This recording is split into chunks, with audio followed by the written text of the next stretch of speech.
오늘 하나님께서 우리에게 주신 말씀 보겠습니다. 마태복음 5장 41절 말씀입니다. 마태복음 5장 41절.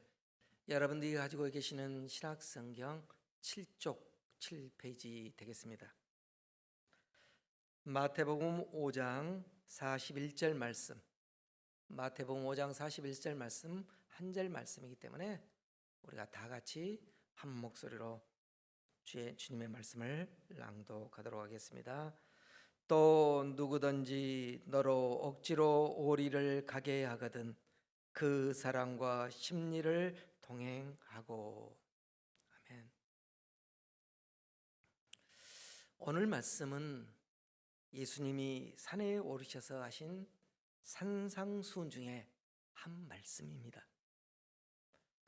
산상수훈은 흔히 그리스도 교회의 대헌장이라고 말합니다. 여기서 대헌장이라는 말은 그리스도인이 마땅히 따르고 지켜야 할 근본 원리라는 말씀입니다. 마태복음에 기록된 예수님의 산상수훈은 5장에서부터 시작해서 7장에서 끝이 납니다.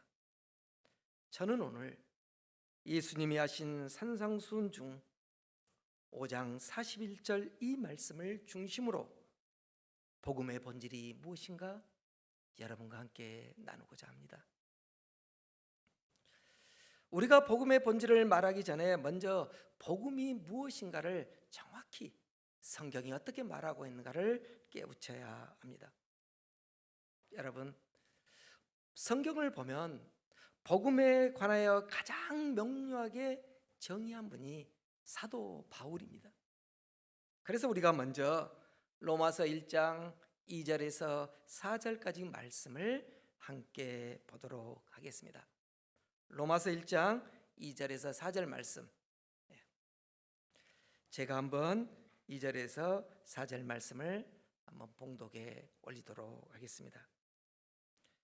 이 복음은 하나님이 선지자들을 통하여 그의 아들에 관하여 성경에 미리 약속하신 것이라.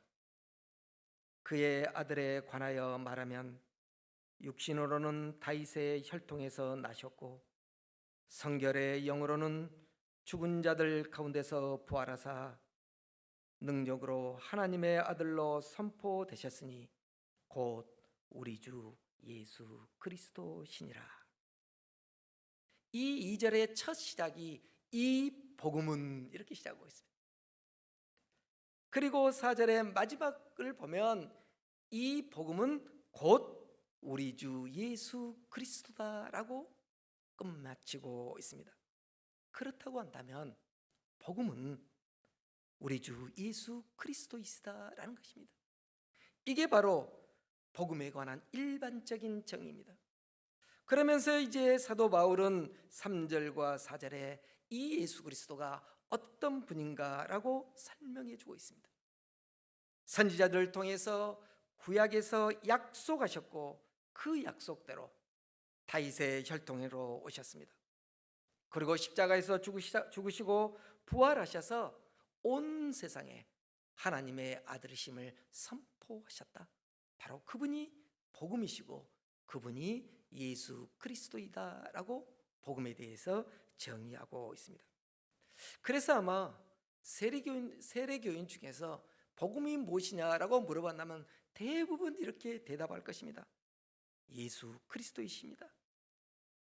자, 여러분, 그렇다고 한다면 그리스도인은 어떤 삶을 살아야 합니까?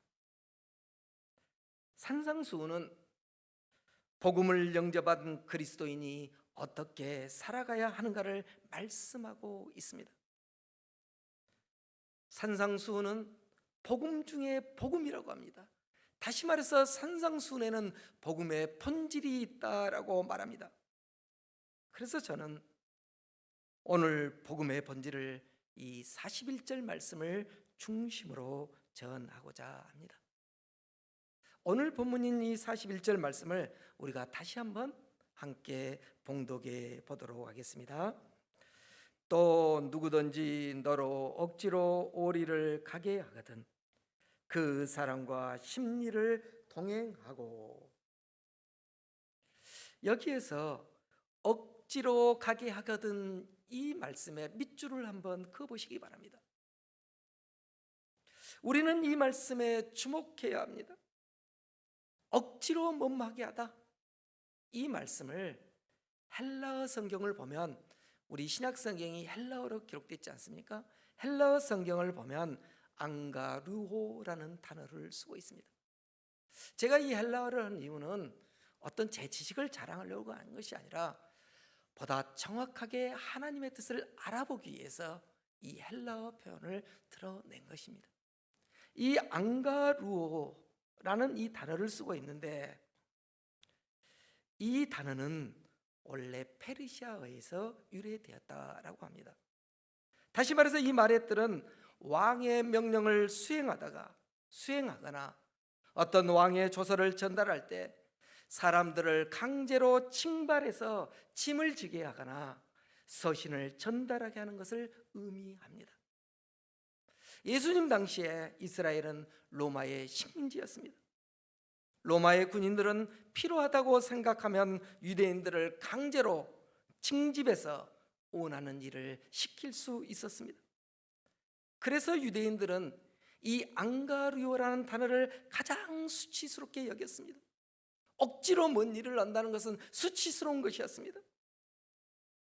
그런데 예수님은 누구든지 너로 억지로 오리를 가게 하거든 그 사람과 심리를 동행하라고 말씀하십니다. 당시 유대법에 의하면 누군가를 합법적으로 강요할 수 있는 거리는 오리 정도였다고 합니다. 오리가 오늘날 단위로 말한다면 2km 정도를 강제로 끌고 갈 수 있었다는 것입니다. 그래서 오리 정도를 함께하면 그 도리를 다한 것이었습니다. 그런데 예수님은 억지로 오리를 가게 하거든 그 사람과 심리를 통행하라고 하십니다. 자, 여러분, 솔직히 여러분은 이 말씀을 실천할 수 있겠습니까? 저는 이 말씀을 묵상하면서 우리가 이 말씀을 대할 때 크게 세 부류의 사람으로 나누어진다라고 생각합니다. 첫째는 누가 억지로 오리를 가자고 했을 때 무조건 거절하는 것입니다. 안면 멀수하고 무시하는 것입니다. 철저히 자기중심적이며 타인을 배려하지 않는 사람입니다. 둘째로, 억지로 오리를 가자고 하면 거기까지만 함께하고 더는 함께하지 않는 사람입니다. 이 사람은 대단히 이성적이고 모든 일을 자기가 한계를 정해놓고 기준을 정해놓고 행동합니다. 그런데 대부분 이런 사람들은 신앙생활도 그렇게 합니다.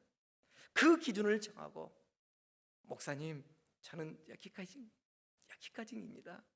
저는 여기까지밖에 할 수 없습니다. 저는 여기까지 봉사합니다. 대부분 자기 기준에 따라 움직이는 사람입니다.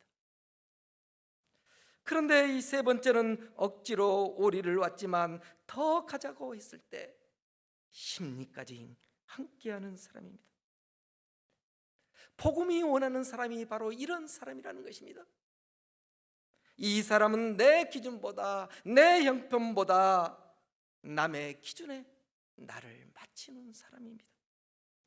내 상황과 형편보다 연약한 자의 상황과 형편을 더 귀히 여기는 자입니다. 곧 긍휼과 사랑이 넘치는 자입니다. 여러분은 이 세 분류 가운데 어디에 위치하고 계신가요? 우리 주님은 우리가 세 번째 사람이 되기를 원하십니다. 저는 오늘 주님이 주신 이 말씀을 깊이 묵상하길 권합니다. 주님은 이 말씀을 그리스도인이 이 세상에서 마땅히 실천해야 할 삶의 원칙으로 말씀하고 계십니다. 흔히들 산상수훈을 복음의 대원칙이라고 합니다. 그리스도인들이 마땅히 행해야 할 원칙이며 이것이 복음의 본질입니다. 복음은 무엇이라고 했습니까? 복음은 예수 그리스도를 믿는 것이라고 했습니다. 예수 그리스도를 닮아가는 것이라고 했습니다. 그러면 예수 그리스도는, 주님은 어떤 삶을 사셨습니까? 예수님은 평생 남을 위해서 사셨습니다. 자신의 목숨까지도 우리를 위해서 아낌없이 주셨습니다. 그러므로 복음의 본질은 예수님이 남을 위해 사셨듯이 우리도 남을 위해 사는 것입니다. 여러분, 어떤 사람이 오리까지 갔는데 또다시 오리를 더 가자고 한다면 필경 그 사람에게 해결할 수 없는 어려움이 있었을 것입니다. 자기 혼자 가기에는 너무도 힘들고 어려운 일이 있었을 것입니다. 그때 그리스도인들은 내 형편과 내 기준이 아니라 그 사람의 형편에 나를 맞추는 것입니다. 내 일이 바쁘지만 힘든 그 사람의 상황에 나를 맞추는 것입니다. 그러므로 복음은 내가 주인이 된 것이 아니라, 내 기준이 아니라 타인의 기준에 나를 맞추는 것입니다. 여러분, 그리스도 교회에 황금률이 있습니다. 그 대표적인 말씀이 마태복음 7장 12절입니다. 무엇이든지 남에게 대접받고자 하는 대로 너희도 남을 대접하라. 이 말씀이 그리스도 교회의 황금률이라고 이야기합니다. 남을 대하는 대로 너도 그대로 대접받는다라는 말씀입니다. 그러므로 이 말씀의 기준은 내가 아니라 타인입니다. 그래서 그리스도교는 다른 말로 한다면 이타주의적 신앙이라고 할 수 있습니다. 복음은 나의 영광이 아니라 타인의 영광을 더 우선시하는 것입니다. 여러분은 그리스도인이 남을 위해 살면, 이렇게 우리 그리스도인들이 남을 위해서 산다고 한다면, 손해보고 살고 있다면 과연 하나님께서 우리를 그대로 내버려 두실까요? 그래, 너 그렇게 살아라 라고 내버려 두실까요? 우리 하나님은 절대 그러지 않으신 분입니다. 오늘 읽었던 우리 본문에서 억지로 뭐뭐하다라는 이 앙가리오라는 단어가 신약 성경을 보면 총 3번이 나옵니다. 오늘 말씀에서 한 번 나오고 또 두 군데는 마태복음 27장 32절과 마가복음 15장 21절에서 나옵니다. 그런데 이 두 곳의 주된 내용은 예수님의 십자가를 대신 짊어진 구레네 시몬에 관한 말씀입니다. 제가 한번 마가복음 15장 21절 말씀을 낭독해 보도록 하겠습니다. 마가복음 15장 21절 말씀입니다. 마침 알렉산더와 루포의 아버지인 구레네 사람 시몬이 시골로부터 와서 지나가매 그들이 그를 억지로 같이 가게 하여 예수의 십자가를 지우고, 억지로 같이 가게 하여 예수의 십자가를 지우게 하고, 구레네 시몬이라고 나오죠. 이 구레네라는 것은 이름이 아니라 지역을 말합니다. 구레네라는 말은 지금의 리비아 지역에 해당하는 북아프리카 해변 도시를 말합니다. 이 시몬은 이 구레네에 살고 있었습니다. 이 구레네는 그리스 지역의 그리스 문화권의 대표적인 도시로 많은 유대인 디아스포라들이 살고 있었습니다. 그런데 이 시몬은 유월절을 맞이하여 유월절을 지키기 위해서 예루살렘 성전을 순례하기 위해서 찾아온 것입니다. 그런데 때마침 예수님께서 십자가를 지시고 골고다 언덕을 향하고 있었습니다. 예수님은 너무 지쳐서 그 무거운 십자가를 짊어지기가 너무 힘들었습니다. 그래서 로마의 군인들이 지나가는 시몬을 붙잡아서 억지로 주님의 십자가를 지게 하셨습니다. 여기에 이 억지로가 앙가리오라는 단어입니다. 여러분, 시몬의 처지에서 본다면 너무도 황당하고 어처구니 없는 일입니다. 흔히 속된 말로 정말 재수없다라고 생각할 수 있습니다.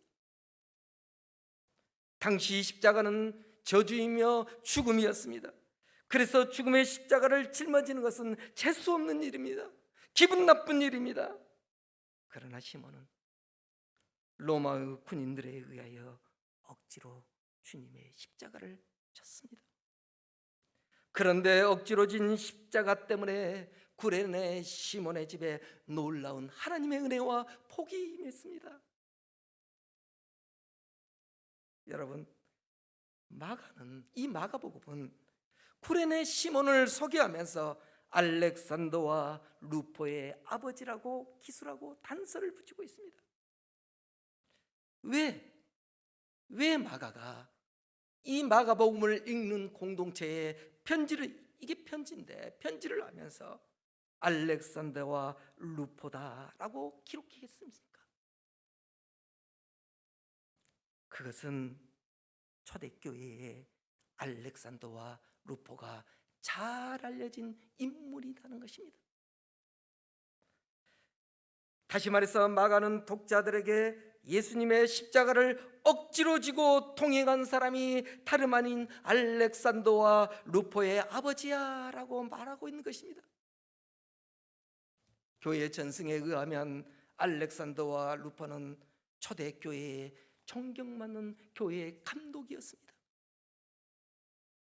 자, 사랑하는 여러분, 그렇다고 한다면 알렉산더와 루포가 어떻게 초대교회의 감독이 될 수 있었겠습니까? 알렉산더와 루포가 어떻게 예수님을 영접할 수 있었겠습니까? 예루살렘 성전으로 유월절을 지키기 위해서 왔다가 억지로 주님의 십자가를 진 아버지 시몬 때문이었습니다. 구레네 시몬은 예수님을 전혀 알지 못한 사람이었습니다. 억지로 십자가를 짊어지고 골고다 언덕을 향하면서 그는 예수님을 영접했습니다. 아마 골고다 언덕을 향하면서 시몬은 고통당하신 주님의 시선과 자주 마주쳤을 것입니다. 그때 시몬은 예수님이 우리를 위해서 피 흘리신 구원자이심을 깨달았습니다. 만일 그가 억지로라도 십자가를 지지 않았더라면 그와 그의 가족은 구원받지 못했을 것입니다. 그가 주님의 십자가를 안가루어했기 때문에 그의 온 가족이 구원을 받고 그의 아들들은 존경받는 초대교회의 감독이 될 수 있었던 것입니다. 그런데 여러분, 하나님의 은혜가 시몬의 아들들뿐만 아니라 그의 아내에게도 임했습니다. 사도 바울은 이 쿠레네의 시몬의 아내를 내 아버지다, 내 어머니다, 나의 어머니다 라고 하면서 로마의 성도들에게 편지하고 있습니다. 그 내용이 로마서 16장 13절입니다. 로마서 16장 13절 말씀을 제가 한번 봉독하도록 하겠습니다. 주 안에서 택하심을 입은 루포와 그의 어머니에게 문하라라.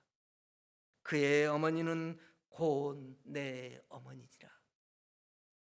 대사도인 사도 바울이 루포의 어머니가 내 어머니라고 고백하고 있습니다.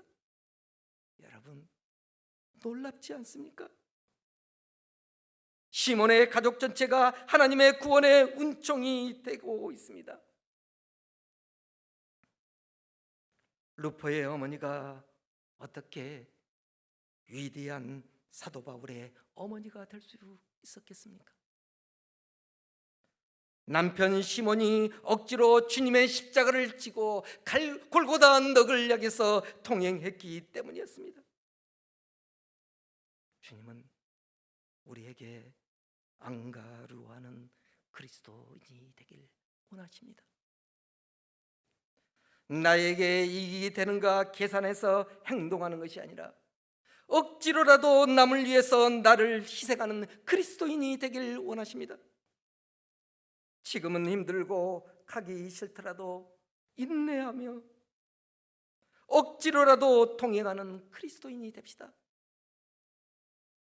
그때 주님은 우리의 착한 행실을 보시고 우리 자녀와 가정에 놀랍고 신비한 복을 내리십니다.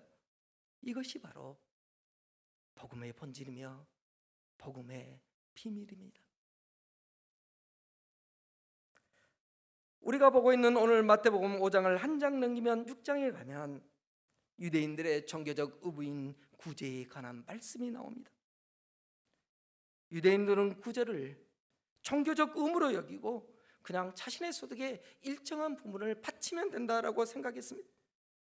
곧 그들은 구제를 남이 보는 앞에서 자신의 선행을 나타내는 종교적 행위로 했습니다.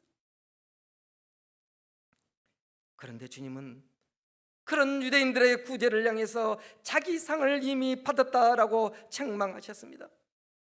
다시 말해서 이 같은 구제는 하늘에 계신 아버지의 상을 받지 못한다라고 말씀하셨습니다. 주님이 왜 이렇게 말씀하셨을까요? 주님이 왜 이렇게 심한 말씀을 하셨을까요?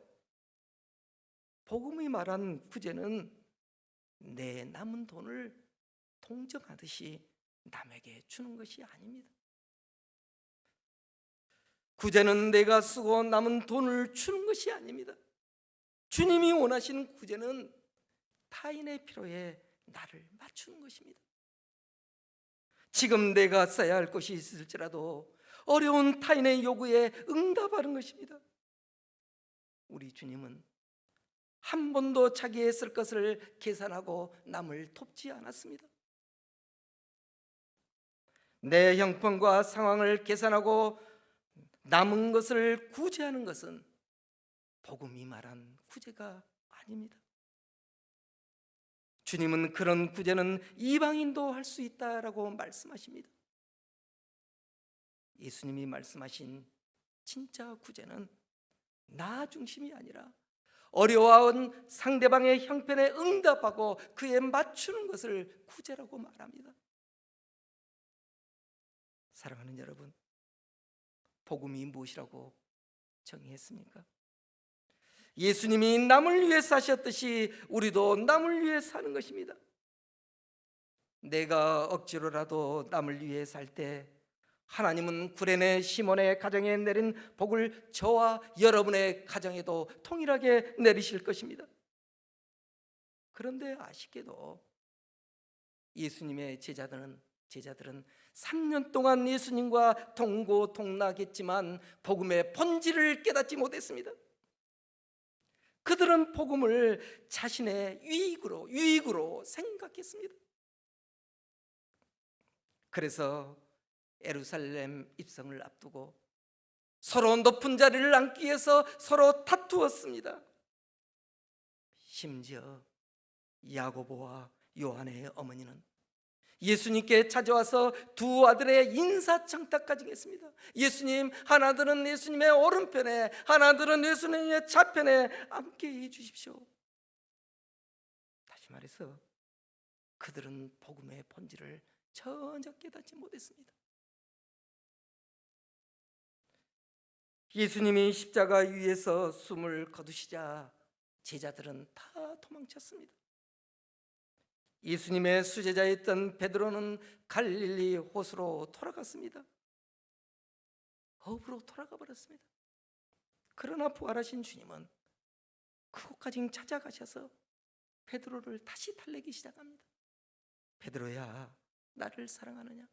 베드로야, 나를 사랑하느냐? 라고 물으시면서 내 양을 먹이라, 내 양을 먹이라, 내 양을 먹이라 라고 말씀하십니다. 이렇게 3번이나 말씀하시고 베드로에게 주님께서 베드로야, 네가 젊어서는 스스로 띠띠우고 원하는 곳을 다녔지만 이제는 너의 두 팔을 벌려서 남이 내게 띠띠우는 삶을 살아가라 라고 말씀하십니다. 이 말씀이 무슨 뜻입니까? 베드로야, 내가 이제까지는 너 자신을 위하여 너의 영광을 위해서 살았다면 이제는 남을 위해 헌신하는 삶을 살아라 라는 말씀입니다. 복음은 나의 영광을 위해 사는 것이 아니라 남을 위한 헌신의 삶을 사는 것임을 주님이 깨우쳐 주신 것입니다. 여러분, 이것이 바로 복음의 본질입니다. 그래서 복음은 혁명이 일어납니다. 우리가 복음을 제대로 알면 삶의 혁명이 일어납니다. 그리스도인들이 복음의 본질을 깨우치면 이 세상은 변하기 시작합니다. 그래서 주님은 누구든지 너로 억지로 오리를 가게 하거든 그 사람과 심리를 통행하라고 말씀하십니다. 오늘 이 말씀을 묵상하시면서 내 삶이 복음이 될 수 있도록 하나님, 복음이 내 삶이 되게 해주시라고, 믿지 않는 자리 내 모습을 보고 내 삶을 보고 예수 그리스도를 볼 수 있게 하라고 함께 이 말씀을 묵상하면서 기도했으면 좋겠습니다. 기도하겠습니다.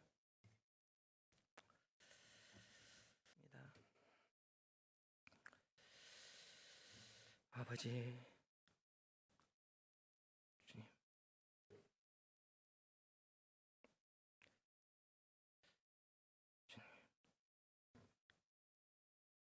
아버지, 아버지, 주님.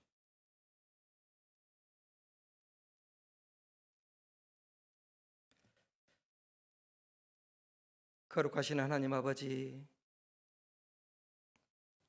오늘 주신 말씀을 가슴에 새기게 하여 주시옵소서. 우리는 믿음이 연약하여 오리까지 억지로 가고 나서 더 가지 못할 때가 많이 있었습니다. 심지어 더 가자고 하면 화를 낼 때도 있었습니다. 주여, 우리를 불쌍히 여겨 주시옵소서. 연약한 자와 오리를 함께 갔더라도 심리를 함께 할 수 있는 내 삶이 복음이 되는 그리스도인들이 다 되게 하여 주시옵소서. 예수 그리스도의 이름으로 기도 올립니다. 아멘.